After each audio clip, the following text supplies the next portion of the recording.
15 golden trophies, 25 years of nominations. On paper, Eminem should be the kind of artist the Grammys hold up as their ultimate success story. Yet here he is, at 52 years old, spitting his final word on the show that once paraded him as its crown jewel. How did it come to this? Please do not ask me. My answer is no for 100 million years. Never again will I. How did one of the most decorated artists in Grammy history transform into one of its fiercest critics? This isn't about a bruised ego or one bad night. It's about years of contradictions, the repeated snubs that cut deeper than any trophy could fix, and a cultural battle between hip-hop and an institution that never fully embraced it. Let's get into the details. Long before Eminem ever set foot on a stage, the battle lines between hip-hop and the Grammys had already been drawn.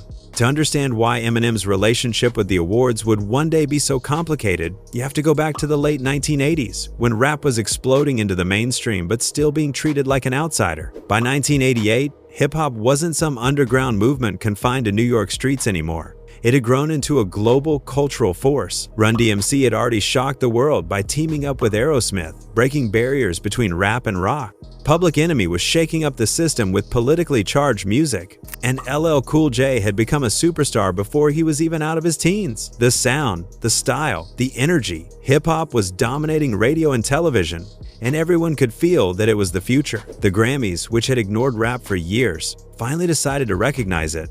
In 1989, they introduced the very first award for Best Rap Performance. For artists and fans, this should have been the ultimate moment of validation. The nominees were some of the biggest names of the time: LL Cool J, Salt-N-Pepa, Kool Moe Dee, JJJ, Fad, and a young duo from Philadelphia, DJ Jazzy Jeff, the Fresh Prince, led by none other than Will Smith.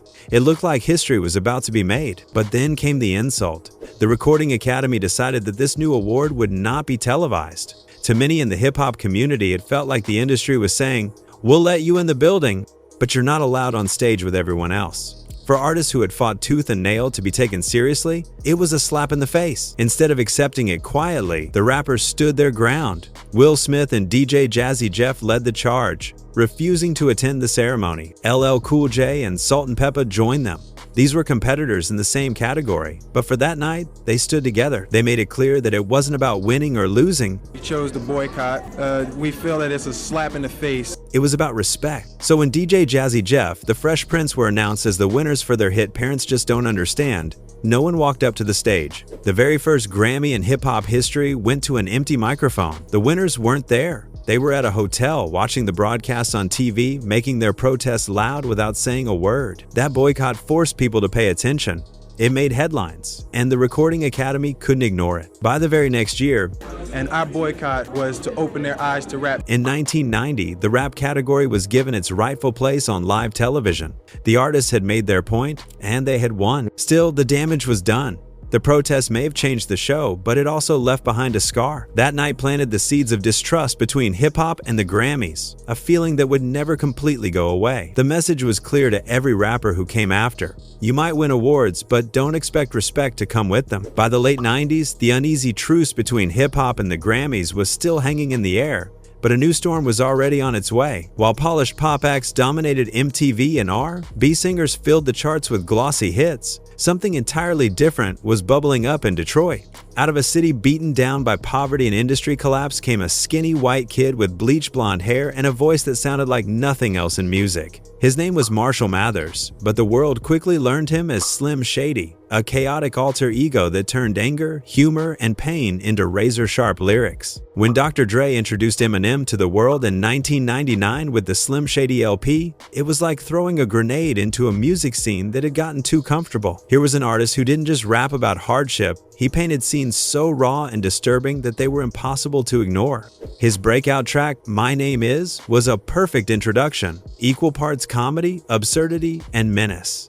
Fans loved it, but parent groups were horrified, and politicians began pointing fingers. Even people who hated rap had to admit he was brilliant. His rhymes folded into each other with surgical precision, his storytelling was vicious and clever, and his delivery made sure you never forgot a single line. Eminem was suddenly everywhere, and unlike anything the Grammys had seen before. The Academy had already learned from the 1989 boycott that treating hip-hop like an afterthought could backfire, and Eminem was far too big to brush aside. So in 2000, they gave him 2 trophies: Best Rap Solo Performance for My Name Is, and Best Rap Album for the Slim Shady LP. On the surface, it looked like a warm welcome, but the truth was harder to ignore. The Grammys were still keeping rap artists in their own corner. Eminem could be celebrated as the king of rap, but he wasn't being put in the same conversation as pop or rock royalty. And the best new artist is... Come on. Christina Aguilera! Best New Artist went to Christina Aguilera, a safer and more conventional choice, while Eminem's groundbreaking arrival was treated like a genre-specific triumph rather than a cultural one. It was recognition, but with boundaries. If that album shook the ground, the follow-up was a full-blown earthquake. In May 2000, Eminem released the Marshall Mathers LP, and the world changed overnight. The numbers alone told the story. In its first week, the album sold 1.76 million copies in the United States, setting a record for any solo artist. It went on to become the 21st biggest album of the year, just behind Britney Spears' NSYNC. It is one of the best records of the year. The guy is the most talented rapper out there. But it wasn't just the sales. The album itself was a weapon. Songs like The Real Slim Shady mocked the plastic surface of pop culture, while Stan delivered one of the darkest and most unforgettable narratives in music history. Eminem mixed rage with vulnerability, comedy with tragedy, and chaos with clarity in a way that no one else could. The controversies followed him everywhere. Protests outside concerts, politicians calling for bans, but none of it slowed him down. For the first time, critics who had once dismissed rap as noise were forced to acknowledge his genius. Now the Grammys had a real problem on their hands. Eminem wasn't just dominating rap, he was dominating music, period. To ignore him would make the Academy look out of touch. And so, in 2001, the Recording Academy did something that felt almost unthinkable only a few years earlier. They nominated the Marshall Mathers LP for Album of the Year, the single most prestigious award in the industry. By the time the 43rd annual Grammy Awards rolled around, Eminem wasn't just a nominee, he was a lightning rod for controversy. The Marshall Mathers LP has garnered the rapper 4 Grammy nominations, and as a result... Outside the Staples Center in Los Angeles, protesters marched with signs condemning him. GLAAD accused him of spreading hate. Lynn Cheney, the wife of the U.S. vice president, had already blasted him publicly.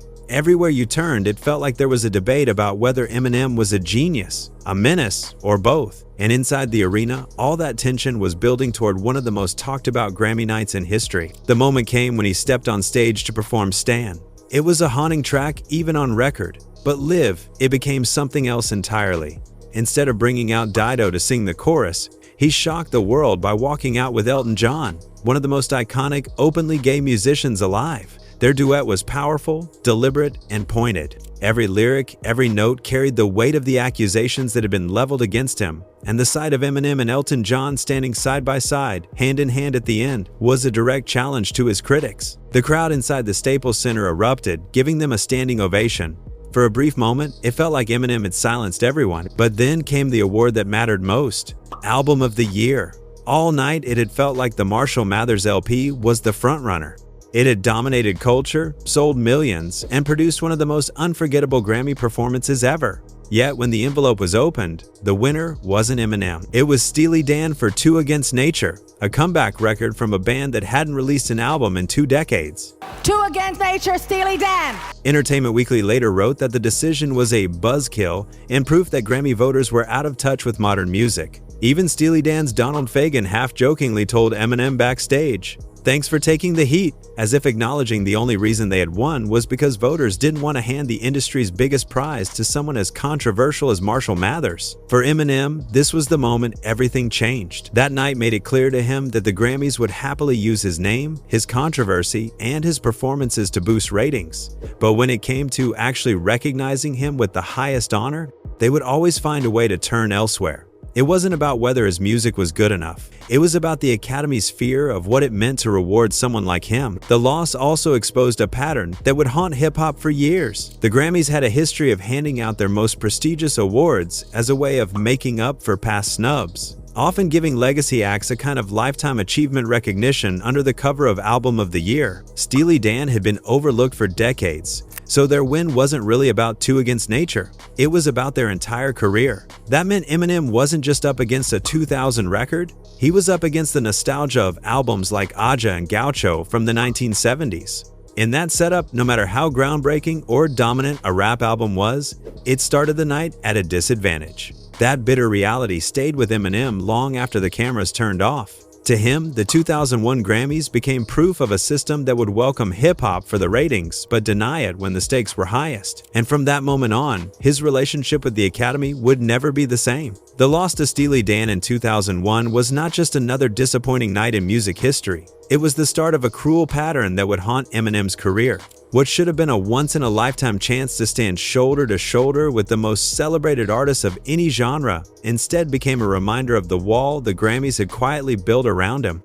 They were more than willing to crown him king of rap, but they refused to let him climb over into the territory where the real legends lived. It was recognition mixed with rejection, and that same story would play out again and again for nearly a decade. Only 2 years later, the cycle repeated itself. In 2002, Eminem dropped The Eminem Show, a project that proved he wasn't just shocking the world anymore, he was evolving. This album had everything: stadium, filling anthems, gut-punch honesty, and a raw look at the chaos of his fame on songs like Cleaning Out My Closet. It wasn't just popular, it was the best-selling album in the world that year.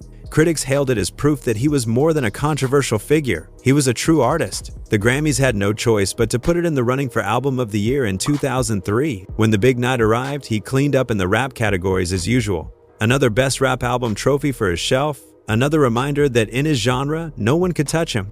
But when the biggest award of the night came, the one that could finally place him on the same level as the icons of pop, rock, and soul, the Academy chose Norah Jones and her debut, Come Away With Me. Jones was a phenomenal talent, and her gentle, jazz-infused record was adored across generations, but the contrast was glaring. Eminem's project was the cultural heartbeat of 2002, blasting out of every car stereo and shaking the industry. Her record was safe, serene, and non-threatening. The message was clear. If the choice was between revolutionary hip-hop and universally pleasant music, the Grammys would always play it safe. Eminem would vanish from the spotlight for a few years, battling personal demons that nearly consumed him. But when he came back in 2010 with Recovery, it felt like the story had finally turned. This wasn't just another album, it was his redemption arc. He was sober, razor-sharp, and pouring his heart out. Songs like Not Afraid became anthems of survival, while Love the Way You Lie ruled charts worldwide. It was the top-selling album of the entire year, and critics praised it as the comeback of a lifetime. Everything about this narrative was tailor-made for Grammy glory. The tortured genius had beaten his addictions and reclaimed his throne. Surely, this was his moment. By the 2011 Grammys, he was positioned as the night's centerpiece, racking up an incredible 10 nominations. Once again, he dominated rap, snagging yet another Best Rap Album. But when the lights dimmed and the final envelope for Album of the Year was opened, history repeated itself. This time, it wasn't an aging rock band or a gentle jazz singer, it was Arcade Fire, a critically adored indie rock group who walked away with the crown for the suburbs. This defeat stung differently. Eminem had played every role they could have wanted. He wasn't the angry rebel crashing the stage. He wasn't the lightning rod for controversy. He was the humbled survivor, an artist who had turned pain into triumph. Yet even then, when he gave the Academy the perfect comeback story, they still refused to hand him the one award that would place him in the pantheon of music's greatest. Over 10 years, the Grammys had told Eminem the same story 3 times, with 3 of the most important albums of his career. Yes, they handed him plenty of trophies, 15 in total, as if to remind him that he mattered, but never that much. They wanted his performances on their stage to drive ratings, they wanted the energy he brought to their show, but they didn't want to validate his place as more than just a rapper. Again and again, the message was loud. You are extraordinary in your world, but your world will never be enough for ours. For Eminem, that pattern left scars. It wasn't just about losing, it was about what those losses represented. Every snub reinforced the same unspoken truth, that no matter how much he sold, no matter how deeply his words cut into culture, and no matter how many generations of artists he inspired, hip-hop in the eyes of the Academy would always be second class.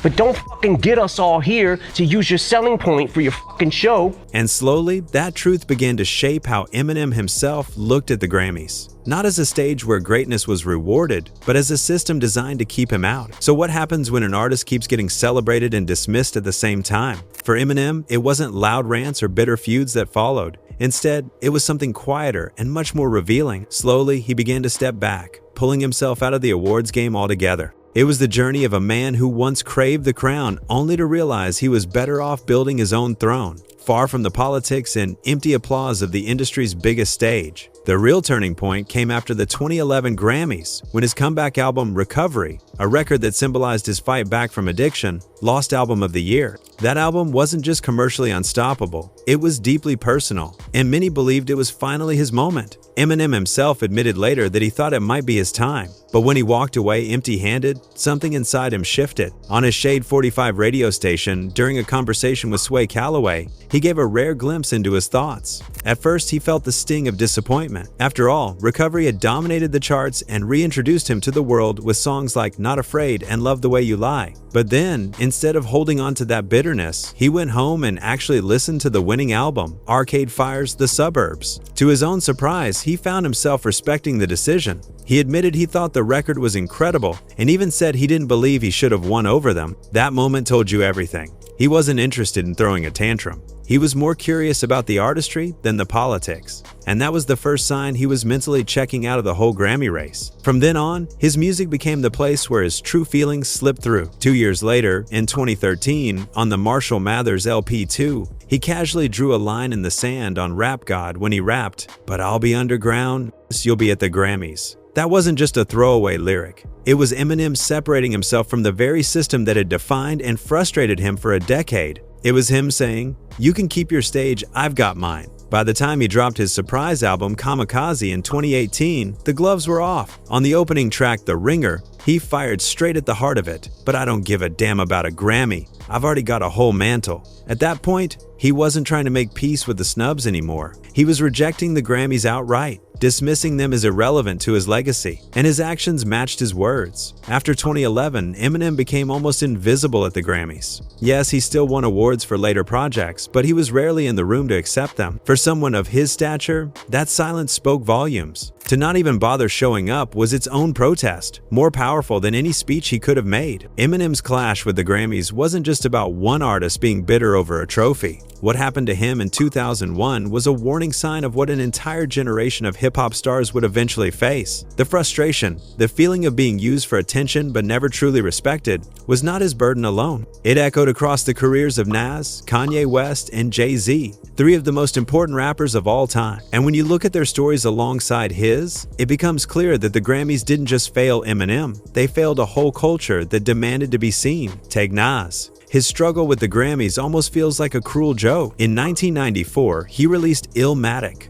a debut album that is still praised as one of the greatest works in hip-hop history, studied like a classic novel for its poetic storytelling and unmatched lyricism. Yet the Grammys didn't give it a single nomination. That silence set the tone for years of indifference, where no matter how brilliant his work was, the Academy looked the other way. From 1997, when If I Ruled the World earned him his first nod, to decades later, the pattern continued. Nominations came, but the wins never did. It wasn't until 2021, more than 25 years after Illmatic, that Nas finally held his first Grammy, winning Best Rap Album for King's Disease. The fact that it took him that long exposed how badly the Academy misunderstood hip-hop greatness. To many fans, it felt less like justice and more like an overdue apology. Kanye West, on the other hand, refused to wait around quietly. If Nas endured neglect with patience, Kanye fought it head-on. Early in his career, the Grammys seemed to love him, awarding Best Rap Album to The College Dropout, Late Registration, and Graduation.